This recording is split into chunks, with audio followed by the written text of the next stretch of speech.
महाजन झालं ना ओके. हां रोड तुम्ही काय निवेदन करता असाल तर बोला.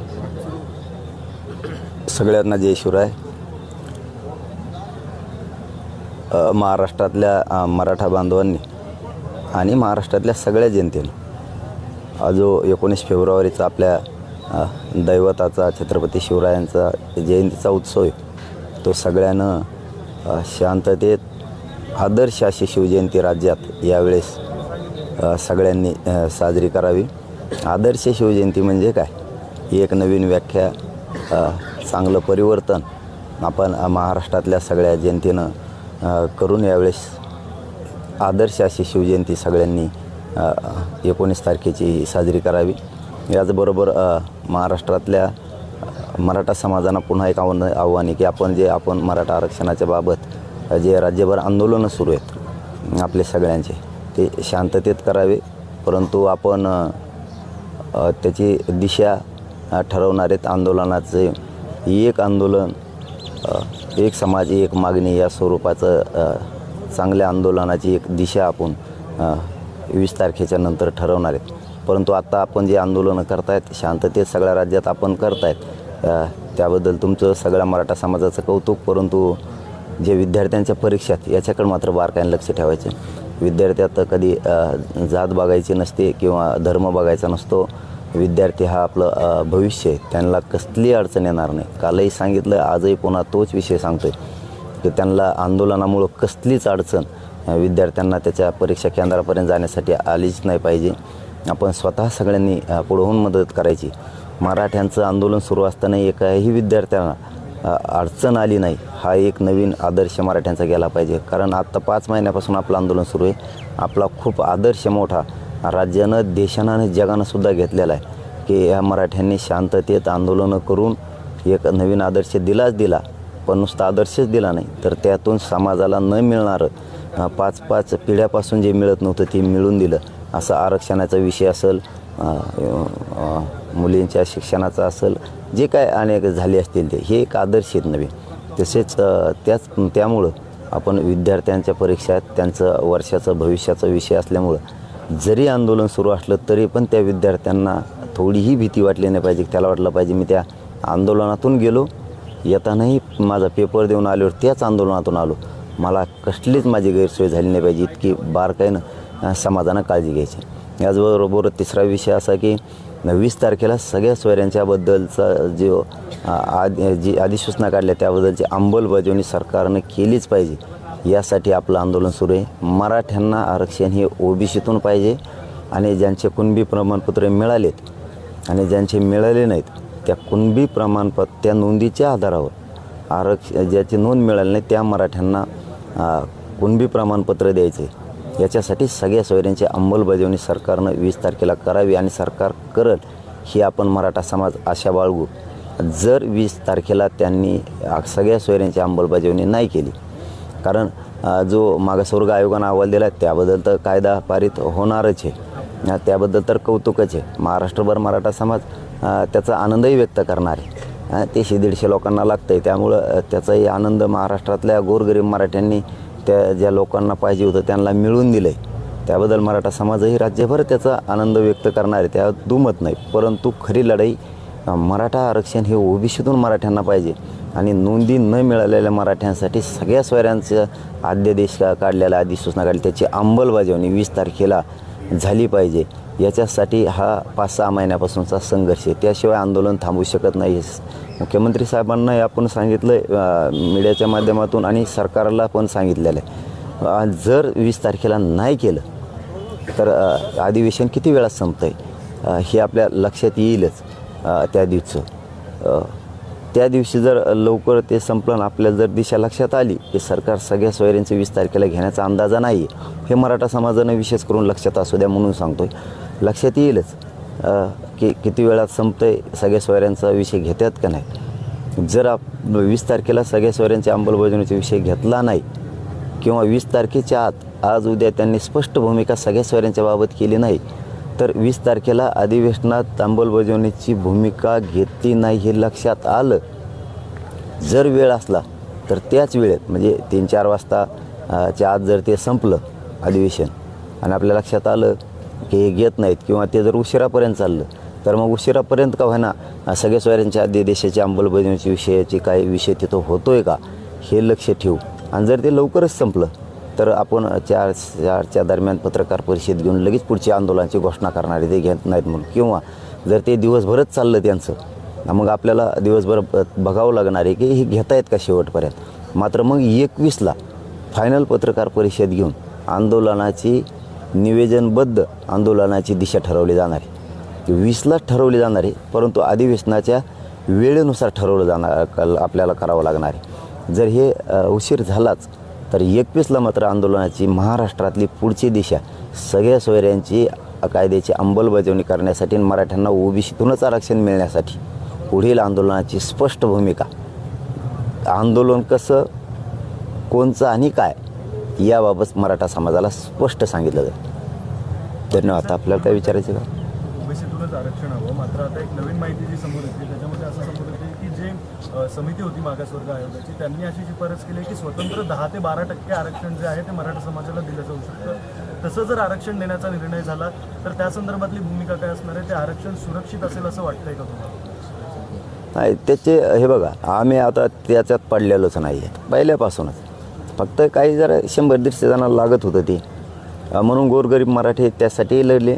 म्हणले न्यामा मागासवर्ग आयोग द्या. परंतु खरी लढाई कशासाठी हे सरकारला पण माहिती आहे आणि मराठ्यांनासुद्धा माहिती आहे. मराठ्यांना ओबीसीतून आरक्षण पाहिजे. मराठी ओबीसीत येत पाहिजेत म्हणण्यापेक्षा मराठी ओबीसीतच येत. त्यांच्या कोणबी नोंदी सापडल्या, ज्यांच्या सापडल्या नाहीत त्यांच्यासाठी सरकारनं 2 नोव्हेंबरला आमच्याकडून 24 डिसेंबरपर्यंतचा वेळ घेतला होता. तुमच्या मागण्याप्रमाणे जर द्यायचं असलं आणि हे जे आता आम्ही 4 शब्द लिहून नेतो आहे तुमच्याकडून सगळ्या सोयऱ्यांचा त्याच्यामधलं एक याची अंमलबजावणी करायची असली तर आम्हाला 2 महिन्याचा वेळ द्यावा लागणार आहे. आता 24 डिसेंबरला 2 महिने झाले त्यांचे पूर्ण. आता हे आज 18 फेब्रुवारी ही मागणी ओबीसी आरक्षण मराठ्यांना पाहिजे आणि ज्यांच्या नोंदी मिळाल्या नाहीत त्यांना सगळ्या सोयऱ्याच्या माध्यमातून त्याच नोंदीच्या आधारावरती आरक्षण दिलं जाणार आहे. याच्यासाठी हा संघर्ष ते दिलं आहे त्याचं कौतुक आहे. ते 100-150 जणांना लागतं आहे त्याचं कौतुकच आहे. ते महाराष्ट्रभर मराठी आनंदही व्यक्त करणार त्याबद्दल दुमत नाही. परंतु याचा अर्थ असा नाही की सगळ्या सोयऱ्यांची तुम्ही अंमलबजावणी करणार नाहीत किंवा आम्ही थांबूत. किंवा तुमचा गैरसमज तुम्ही काढून टाका. सगळ्या सोयऱ्यांची अंमलबजावणी झाल्याशिवाय त्या अधिसूचनेची हे आंदोलन थांबू शकत नाही आणि पुढची दिशा 21ला आम्ही ठरवणार आहेत. मग परंतु ते आरक्षण सुरक्षित असेल असं वाटतंय का? काय झालं आहे आता नाही बोलायला पाहिजे पण नाविलाज आहे. ह्या 100-150साठी पुन्हा आमच्या मराठ्यांच्या पोराचं वाटलंच होतं. कारण असं मागचा अनुभव आहे लेकरांना आमच्या मराठ्यांच्या. तेच बोलून दाखवतात आम्हाला, दादा ते दिलं आहे देतील 20 तारखेला 10% देतील नाही तर ते 50% देतील, त्याच्यात काहीच विषय नाही आहे. पण ते पुन्हा नाही टिकलं तर आमचं मागं जे ECBCनं दिलं होतं सुप्रीम कोर्टानं मान्य सुप्रीम कोर्टानं ते रद्द केलं होतं. तशीच जर आमच्यावर पुन्हा वेळ आली तर आमचे मागचे 4 वर्ष वायाला गेलं आमचं करिअर. पुन्हा आता नवीन पोरं ते आरक्षण घेणार पुन्हा ते जर उडालं तर पुन्हा आम्हाला आमच्या निवडी होऊन नियुक्त्यासाठी आम्हाला आयुष्यभर लढायला लागेल. आता जे ECBCतून निवडी झालेले विद्यार्थी आहेत हे 3-4 वर्ष झालं लढतात. आमच्या निवड झाल्यात आम्हाला नियुक्त्या द्या. त्यांचं लढण्यात आणि शिकण्यातच आयुष्य गेलं त्या मराठ्यांच्या पोराचं ह्याच आता ह्या दिलेल्या आरक्षणामुळं. कारण ते रद्द होईल का राहील का भीतीपोटी. पुन्हा जर तसंच झालं तर असा मराठ्यांच्या पोरांचा प्रश्न आहे. तसंच जर झालं तर आम्ही ते आरक्षण घेणार, शिक्षण त्याच्यातून करणार, आमची निवड होणार आणि नियुक्त्याच्या टायमाला आम्हाला आंदोलनं करायला लागणार. म्हणजे आमचं पुन्हा आयुष्य बरबाद झालं. पण आता हे 2-4 जणांची मागणी आहे पण 100-150 लागतं आहे. ते त्यांच्यासाठी मराठ्यांच्या लेकराचं पुन्हा वाटलं होणं आहे. परंतु गोरगरीब मराठ्यांचा कसा स्वभाव आहे, मिळू द्या सगळ्याला, त्यांना ते पाहिजे ना बनवा ते बी. पण आमचं मूळ म्हणणं आहे मराठ्यांचं 6 करोड मराठ्यांचं की ओबीसीतून आरक्षण पाहिजे आणि ज्याच्या नोंदी सापडल्या नाही त्याच्यासाठी सगळ्या सोयऱ्यांची अंमलबजावणी पाहिजे. या भूमिकेवर आम्ही मराठा ठाम आहेत. त्यांनी उद्या 20 तारखेला जरी ते आरक्षण दिलं तर ही मराठ्यांना ओबीसीतून आरक्षण घेण्यासाठी हे आंदोलन सुरू राहणार आहे. आरक्षण कोणत्या प्रवर्गातून देणार हा सुद्धा एक प्रश्न आहे. आता तो प्रश्नच नाही आहे दादा. ते सगळ्यांच्याच लक्षात येत आहे. आता 50%च्या वरच गेलं ते आत येऊ शकत नाही. आत आल्यावर तर लपडेच होत नाहीत. मग तर खूप चांगलं आहे. 50%चं आता आरक्षण 50%चं आता आरक्षण येऊ शकत नाही. ते पहिलेच 62 झालं आहे. आता हे किती देतात आणखीन माहीत नाही. त्याची वर्गवारी कशी केली त्यांनी मराठा समाजाची, त्यामुळे ते 50% वरच जाणार आहे. पहिलेच 62 आहे, हे किती टक्के देतात ते 50% वर गेलंच. परत ती चॅलेंजचा विषय आलाच. परत मराठ्यांना पुन्हा पोरांना लेकराला आमच्या आहेत पुन्हा तेच पाडे मोजायचे. आरक्षण घ्यायचं, शिकायचं, नोकरीला म्हणजे निवड झाली, नोकरी लागायच्या टायमाला त्याने आंदोलन करायचं मग नियुक्ती द्या म्हणून. कारण ती अनुभव आहे पोरांसमोर उभ्या. महाराष्ट्र बघतोय देव. मागचं ECBCचं आरक्षण मान्य न्यायालयानं हेच आरक्षण रद्द केलं. पोरं आणखीन 4 वर्ष झाले ते लढते आत्तापर्यंत. आज ही लढतात, आत्ताही आझाद मैदानाला पोरं आहेत. काय अर्थ आहे? हे अर्थहीन गोष्ट थोपवण्याच्या. आता काय असतं, त्या 5-7 जणाला ते थोपवायचं आहे मराठ्यावर आणि ते 100-150 जणाला घ्यायचं. पण आता ते त्याला नाविलाज आमचं दिलंय, ते घ्या आता नाविलाज. शेवटी काय मोठ्याल्या घराण्याचं ऐकायला लागतं दादा. सरकार बळी पडतं असं नाही म्हणता येणार. मोठ्याल्या घराण्याचं ऐकायला लागतं. असं आहे, गोरगरिबाला 5-5 महिने लढायला लागतं. मोठ्याल्या घराण्याला सहज बोललं तरी मिळतं आहे काही बी. ही आणखीन दरीच आहे. पण सामान्य मराठे उलट त्यांच्यासाठी लढले. घ्या तुम्हाला ते घ्यायचं तर, पण आमची लढाई आमच्यासाठी सुरूच आहे. हो, हे सत्य शब्द आहे. आमची लढाई आमच्यासाठी सुरूच आहे. गरजवंत मराठ्यांची, गोरगरिबांसाठी लढाई आमची सुरूच आहे. आम्हाला कुणबी प्रमाणपत्र ज्या नोंदी मिळाल्या ते पाहिजेत, आणि ज्यांच्या नोंदी मिळाल्या नाहीत त्यांना त्यांच्या आधारावर, त्या नोंदीच्या आधारावर सगळ्या सोयऱ्यांची अंमलबजावणी पाहिजे. आणि हे सरकारनं कबूल केलेलं आहे. हे सरकारवर आम्ही त्या 2-4 जणांसारखं थोपीत नाही आहेत. हे सरकारनं कबूल केलेलं आहे. सगळ्या सोयऱ्यांची अंमलबजावणी करण्यासाठी आम्हाला 2 महिन्याचा वेळ द्या. 24 डिसेंबरला 2 महिन्याचा वेळ झाला. आज 18 फेब्रुवारी. त्याच्यामुळं हे काम 3.5 महिन्यापासून सुरू आहे त्यांचं सगळ्या सोयऱ्यावर. जरी आता अधिसूचना काढली असेल, त्याच्यावर हरकती मागितल्या असल्या तर ही आत्ताचा विषय, पण प्रक्रिया ही 3.5 महिन्यापासून सुरू आहे त्याच्यामुळं आमचा गोरगरीब करोडो मराठ्यांचा विषय, ज्यांच्या नोंदी नाहीत त्यांच्यासाठी सगळ्या सोयऱ्यांच्या माध्यमातून सगळ्या सोयऱ्यांचा कायदा बनवून त्याची अंमलबजावणी करणे आणि लढाई त्याच्यासाठी सुरू आहे. जर तुम्ही ते 20 तारखेला दिलं नाही तर आम्ही 20लाच एखाद्या वेळी डिसिजन घेऊ. पण जर त्या अधिवेशनाला वेळ असला, पुढं रात्री बोलतेत का बाबा, रात्रीतून का व्हायना, आम्ही गोरगरीब आशावादी येतो बाबा. काय सांगावं, आम्हाला लढूनच मिळायला लागतं. आम्हाला कष्टकऱ्यांना, गोरगरीब मराठ्यांना आम्हाला लढूनच मिळावं लागणार. अशा ठेवावं लागेल. आता बोलते 1 घंट्याने बोलते, 15 मिनिटांनी बोलते, एखादा साहेब आपल्या बाजून ठेवणं. साहेब करून ठेवलेत ना आम्ही. काय सांगावं तुम्हाला, आम्ही प्रत्येक मतदारसंघात 10-10 साहेब करून ठेवलेत, प्रत्येक तालुक्यात. लय अवघड आहे आमचा खेळ. साहेब बोलून का एखादा, त्याची वाट बघून जर झालं 20पर्यंत तर ठीक, पण जर 20च्या आत ते नाही केलं तर 21ला आमचं आंदोलन जाहीर झालं म्हणून समजायचं, सगळ्या सोयऱ्यांची अंमलबजावणी करण्यासाठी. दादा, आज 9व्या दिवस काढली 9व्या दिवशी सुद्धा राज्य सरकारनं कुठल्याही म्हणजे त्यांच्या शिष्टमंडळानं तुमची चर्चा केली नाही, जशी मागच्या वेळेला करत होती. यावेळेला काही चर्चा वगैरे होताना दिसत नाही. गरीब मराठ्याचं आंदोलन आहे भाऊ हे. इथं श्रीमंताच्या दखली घेतल्या जात्या. 4-5 जण बोलले, त्याच्यावर आरक्षण ठरते, त्याच्यावर दिशा ठरती. 150 लोकांवर सगळं ठरतं. सामान्याला आम्हाला लढत लागणार आहे. पण सामान्य 150चा तांगा कुठं जाईल, चाकं नाही सापडणार त्यांच्या तांग्याची. आणि जरांगे पाटलांना आमचा पहिल्यापासून पाठिंबा आहे, मात्र त्यांनी राजकीय स्टेटमेंट टाळावे असं पद्धतीचं वक्तव्य नितीश राणेंनी केलं. नाही, ते संपला विषय माझा त्या दिवशी. हो, ते विषय मी ताबडतोब सोडून दिला. आपण ऐकायच्या बी काय मर्यादा असतात. ऐकायचं तोवर ऐकलं, शेवटचं सांगितलं, आता बोलले की बघू. पाटील साहेब, ती अधिसूचना जी काढली आहे आपण भाषेच्या आंदोलनानंतर, त्याच्यामध्ये पुरुषसत्ताक पद्धतीनंच दाखले दिले असं म्हटलं. तुम्ही जे म्हणताय मातृसत्ताक पद्धतीने दिली आहे, त्याचा त्या अधिसूचनेत पण उल्लेख नाही. आणि सगळ्या सोयऱ्यांबाबत पण त्यांनी असं म्हटलेलं आहे की जी तुमची स्वजातीय लग्न होतील त्यांनाच फक्त आम्ही ते सर्टिफिकेट दिलं जाणार. तुम्ही आता ती अधिसूचना जरी लागू केली तरी ज्या पद्धतीने तुम्ही म्हणता की मातृसत्ताक पद्धतीने पण मिळालं पाहिजे, तर त्या अधिसूचनेत त्याचा उल्लेखच केलेला नाही. व्याख्या सगळ्या सोयऱ्यांची अबकडमध्ये होईल. कारण तुम्ही हरकती मागायला नव्हत्या पाहिजे. मग तुम्ही हरकती मागितल्या नसत्या, मागितल्या तर तुमच्या त्याच्यावर चाललं असतं. तुम्ही हरकती मागितल्यात, आता अबकड होणार त्याची व्याख्याची, कारण आमच्या व्याख्या आहेत. त्यामुळं ज्या मराठ्यांच्या नोंदी कुणबी म्हणून सापडल्या नाही त्यांना सगळ्या सोयऱ्यातून महाराष्ट्रातल्या घराघरातल्या मराठ्यांना मिळाला. सगळ्या सोयऱ्यातून अधिसूचना काढली, याचा अर्थ त्यांना द्यायचं होतं म्हणून काढली. या उद्या देणाऱ्या आरक्षणाचा आणि याचा काही संबंध नाही. हे वेगळा विषय एकदम. हेही याच आंदोलनाने दिलं ते जगजाहीर सगळ्या राज्यालाही माहिती. ज्याला घ्यायचं ते घ्या, जोर जबरदस्ती नाही. परंतु त्यांनी सगळ्या सोयऱ्यांचा त्यांनी शब्द दिल्यामुळं त्यांना त्याची अंमलबजावणीच करणं आहे आणि ते 100% करतील. आणखी नाही शिंदे साहेबांवरती फडणवीस साहेबांवरती विश्वास आहे. शिंदे साहेब 100% त्याची अंमलबजावणी करतील. नसता 21ला घोषणा झाली. जर अधिवेशन लवकर उरकलं त्यांचं तर 20लाच घोषणा आंदोलनाचे करणार आहेत. आणि जरा उशीर झाला तर आम्हाला वाट बघायला लागते, कारण गरीब लोकांचं आंदोलन सुरू आहे. गरिबाचं लवकर नाही ऐकलं जात. त्याच्यामुळं गरीब बी काय करू शकतात, गरजवंत मराठी बी काय करू शकतात, यांना एकदा आंदोलनाची घोषणा झाल्यावर कळलं.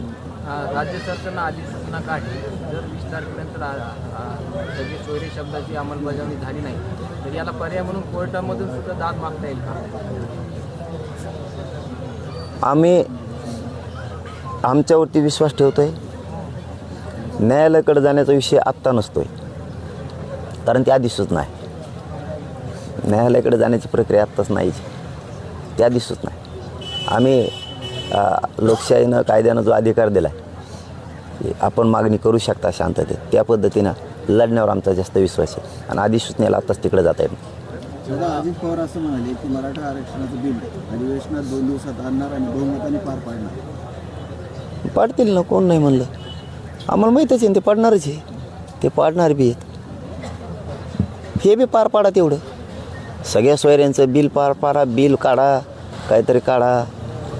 तुम्हाला त्यातलं बऱ्याच गोष्टी माहिती आहेत, काढा. आता आरक्षणावरती बरेच अभ्यासक जे होते ते बी आता त्यांच्याच फळीकडून तिकडूनच येत, सरकारच्या फळीकडून म्हणतो मी. त्यांनी बी आता अगोदर ते सांगत होते आरक्षणाच्या बद्दलचं, आमचं होतं तेव्हा असं होतं, तुमचं आल्यावर असं झालं. आता आहेत तुम्ही बी सांगावं, आता हे बी बिल पारित करा सगळ्या सोयऱ्यांचं. आता हे बी तुमच्याच मराठ्यांचं आहे ना, ते तुम्ही मराठ्यांसाठी आणता, हे बी मराठीच आहेत ना सगळ्या सोयऱ्यातले बी. हे बी पारित करावं. समाजाला आनंद होईल की तुम्ही या सगळ्या सोयऱ्यांच्याबद्दल बहुमतानं आवाज उठविला आहे. त्याच्यात विशेष अधिवेशनात जसं तुम्ही एक बहुमतानं पाडणारे म्हणताय, कायदा पारित करणार आहेत तो, तसं हाही बहुमताने करा ना. समाज डोक्यावरच घेईल, पण करोडो डोक्यावर घेईल, 100-150 घेतील. बबनराव तायवाडे असं म्हटले, त्यांची प्रेस झाली आता की जरांगे पाटील यांनी काल आम्हाला विरोध केला, त्यांची वंशावळ संपून टाकू, राजकीय कारकीर्द बदनाम करू अशी भाषा वापरली जाते, योग्य नाही आणि पोलिसांनी याची दखल घ्यावी, त्यांच्यावर गुन्हा दाखल करून त्यांना अटक करावी अशी आमची मागणी आहे. बबनराव तायवाडे त्यांना बी काही कळा ना का आता, त्यांचा काय विषय याच्याशी, त्यांचा याच्याशी काय विषय त्यांचा. आम्ही तर त्यांना तायवडे भाऊ म्हणूनच बोललो होतो आत्तापर्यंत. आणखी नाही क्रॉस शब्द केलेला नाही एक बी त्यांच्या विरोधात. त्याच्या केला त्याला नाही सोडलं आणि सोडणार बी नाही. हे दुसऱ्याचं भांडण हा की असं विकत घ्यायचं मग मोग, त्यांचा काय संबंध याच्याशी. करा गुन्हा दाखल, काहीतरी बोलायचं होतं आपलं. पाटील साहेब, बच्चू कडू यायचंय, बाकी नेते यायचं, चर्चा करायचं. यावेळेस बच्चू कडू पण येत नाही आहेत. आता 9 दिवस झाले, कोणी चर्चा करायला पुढे येत नाही. काय वाटतं सरकारचं काय चाललं? काय माहीत बा, ते पहिल्यापासून होते. आता मी कसं सांगू, ते नाही आले हे मला कसं सांगते. पहिल्यापासून तर तेच होते, ते आले नाहीत कसं मी कसं मला कसं. आणि आता कुठे विश्वास गेला म्हणलो होता आम्ही कवा. जे येईल त्याचं स्वागतच केलं आहे मी प्रत्येक वेळेस. आम्ही कुठं आता म्हणतो त्यांचा विश्वास गेला. आता ते का नाही आले ह्या प्रश्नाचं उत्तर फक्त माझ्याकडं नाही. तुम्ही चर्चेला आले तर तुम्ही बोलू इच्छिता किंवा चर्चेची दारं खुली आहेत आता? कुणी आलं तर सगळं मोकळंच आहे. मी म्हणतो कड्याच मोड्यात आमच्या दाराच्या उघड्याला बंदाला काय कड्यात नाही राहिल्यात. कुणी आलं तरी बोलत होतो आम्ही. चलो धन्यवाद. आज देवेंद्र फडणवीस म्हणतात की 67च्या नोंदी असलेल्या अगोदरच्या त्यांनाच आरक्षणाचा लाभ, त्याचा अर्थ कसा हे करतात? कोणच्या आरक्षण? नवीन जे आता ते आयोग नेमून जे आपण आरक्षण देणार आहोत त्यांनाच याचा लाभ होईल. त्यांच्या नोंदी नाही आहेत समजा त्यांच्या, या वाक्याचा तुम्हाला काय अर्थ जाणवतो? का म्हणतो आपण त्याच दिवशी सांगितलं ना मग. शिंदेसाहेब म्हणले ज्यांच्या नोंदी मिळाल्यात त्यांना कोणी प्रमाणपत्र दिले जाणार आहेत आणि ज्यांचे मिळाले नाहीत त्यांच्यासाठी आरक्षण आहे. आपण त्याच दिवशी फेटाळा दिवशी. आणि अधिसूचना कशासाठी काढली? सगळ्या सोयऱ्यांसाठीच ना. फडणवीस साहेबांना माझी खरोखरची विनंती हे बघा, वैचारिक मतभेद ही वेगळा भाग, परंतु सरकार आहे, शेवटी सरकारला जनतेला भांडावंच लागणार आहे, त्याच्याशिवाय जनतेला मिळणार नाही. त्यांनी सगळ्या सोयऱ्यांचं, कारण त्यांचेसुद्धा 2 मंत्री होते आणि त्यांचे 1 मंत्री तर 5 महिन्यापासून याच्यातच आहेत, म्हणजे जी रिअलिटी. त्या टोकाला जायचं ठरलं तर आमच्याकडे सुद्धा पुरावे आहेत. जायचं ठरलं आलीच तशी वेळ तर मग त्याला नाविलाजी. सगळ्या सोयऱ्या ज्याच्या कुणबी नोंदी मिळाल्या नाहीत, म्हणजे विशेष करून फडणवीस साहेबांना सांगतो की ज्यांच्या नोंदी मिळाल्या नाहीत कुणबी, त्यांच्यासाठी सगळ्या सोयऱ्यांची अधिसूचना काढून कायदा आणू, त्याची अंमलबजावणी करू. हे त्यांचे शब्द आहेत. त्यांचेसुद्धा त्याच्यात 2 मंत्री आहेत. तिघांनी 2-2 पाठिले होते. तिघाचे 2-2 अभ्यासक होते. तिघाचा हे 2-2 आमदार होते. एक्स्ट्रा पाठिलेले स्टेपने बरेच असे होते भाऊ गाबा, इथं बसायला जागा नव्हती प्रत्येकाची. त्यांच्यासमोर सगळ्या सोयऱ्यांचं ठरलेलं आहे. त्याच्यामुळं तुमचा जर तो गैरसमज असेल की कुणबी नोंदी मिळाल्या त्यांना कुणबीचं प्रमाणपत्र देऊन ज्यांच्या मिळाले नाहीत त्यांसाठी हा कायदा आहे, तर ते गैरसमज काढून टाका. आजपासून सगळ्या सोयऱ्यांची अंमलबजावणी तुम्हाला करावी लागणार आहे, कारण ज्याच्या नोंदी मिळाल्या नाहीत त्या मराठ्यांसाठी तो कायदा आहे. महाराष्ट्रातल्या घराघरातल्या मराठ्यांना त्या सगळ्या सोयऱ्याचा फायदा होणार आहे आणि ओबीसी बांधवांनासुद्धा त्याचा फायदा होणार आहे. त्याच्यामुळं तुम्हाला त्याची अंमलबजावणी करायला लागणार आहे. तुम्ही म्हणताल ज्याच्या नोंदी नाही त्यांसाठी हे आरक्षण आहे मराठ्यांसाठी, ही तुमचा गैरसमज आहे, तो तुम्ही काढून टाका. कारण आंदोलन हे 5 महिन्यापासून मराठ्यांना ओबीसीतून आरक्षण पाहिजे, कारण मराठी ओबीसीत आहेत, त्याच्यासाठी लढाई. तो गैरसमज काढून टाका आणि अंमलबजावणी सगळ्या सोयऱ्यांची करा. उद्या मराठा तुम्हाला डोक्यावर घेऊन नाचायला सुरुवात केली म्हणून समजा, हा मराठ्यांचा शब्द आहे. पण रोष मात्र अंगावर घेऊ नका, कारण अधिसूचना तुम्ही काढलेली. चलो, धन्यवाद. Okay sir.